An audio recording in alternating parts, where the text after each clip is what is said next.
What's up, guys, and welcome back to my reading journey. I hope we're all doing absolutely fantastic. And today, as usual, we're going to continue with the fourth book of the Discourses by Epictetus. And I'll continue with reading to you the fourth chapter and its fourth part. Alright? To those whose heart is set on a quiet life. So, let's continue. And how shall I free myself? Have you not often heard that you must get rid of the will to get altogether, and must will to avoid only those things which are within your control, that you must give up everything, body, property, reputation, books, the throne, office, private life. For if once you swerve from this path, you become a slave and a subject. You are liable to hindrance and compulsion, and completely at the mercy of others. But the saying of Cleanthes is ready to our need. Lead me, O Zeus, and lead me, destiny. Paragraph continues. Will you have me to go to Rome? To Rome then. To Gyra, I will go to Gyra. To Athens, I will go to Athens. To prison, I'll go to prison. If once you say, when are we to get away to Athens? You're lost. That wish, if unfulfilled, must make you miserable, and, if fulfilled, it must make you puffed up, elated on false grounds. Again, if you are hindered, it must make you unhappy, at a conflict between circumstances and your will.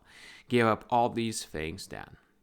Athens is beautiful, yes, but happiness is far more beautiful. Freedom from passion and disturbance, the sense that your affairs depends on no one. In Rome there is crowd and salutations. Yes, but peace of mind overweights all these comforts. If then the time for these has come, why do you not get rid of your will to avoid them? Why must you bear your burden like a cudgeled ass? If you do this, you must needs, look you, be the perpetual slave of him who has power to accomplish your departure, or him who can in any way hinder it, and you're bound to pay respect to him as to an evil genius. There is but one way to peace of mind. Keep this thought by you at dawn and in the daytime and at night.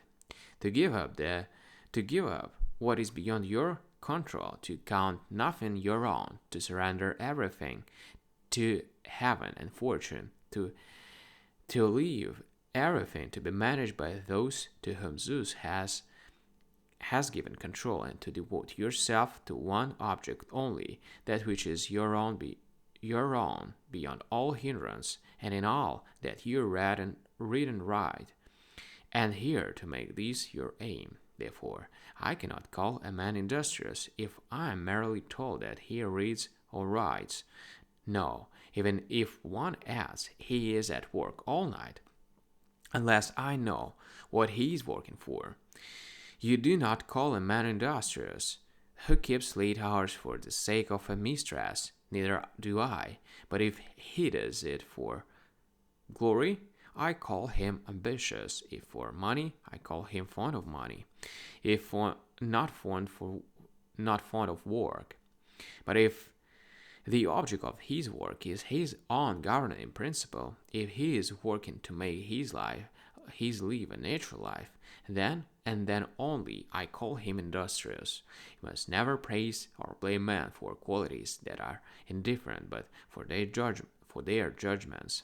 For it is these which are each man's property, these which make their actions base or noble. Bear these in mind and rejoice in what is at hand, and be content with what the moment brings. If you see any of the principles that you have learned and thought over being realized by you in action, rejoice over them. If you have put away bad nature and evil speaking, or made them less, if you have got rid of wantonness, false speaking, recklessness, slackness, if you are not excited by things that once excited you, or at least not as before, then you can keep festival day by day. Today because you behaved well in this action, tomorrow because you did well in another. How much greater cause of these for offering sacrifice than if you were made consul or prefect? These things come to you from your own self and from the gods. Remember, who is the giver and to whom he gives and why. If you are brought up to reason thus, you need no longer raise the question, where shall I be happy? And where shall I please God? Do not men have their equal portion in all places? Do they not everywhere alike behold what comes to pass? Alright, guys. We've done with this chapter completely. So, thank you for joining me today in this video. We're going to continue the next chapter, but tomorrow. Thank you, see you, and bye.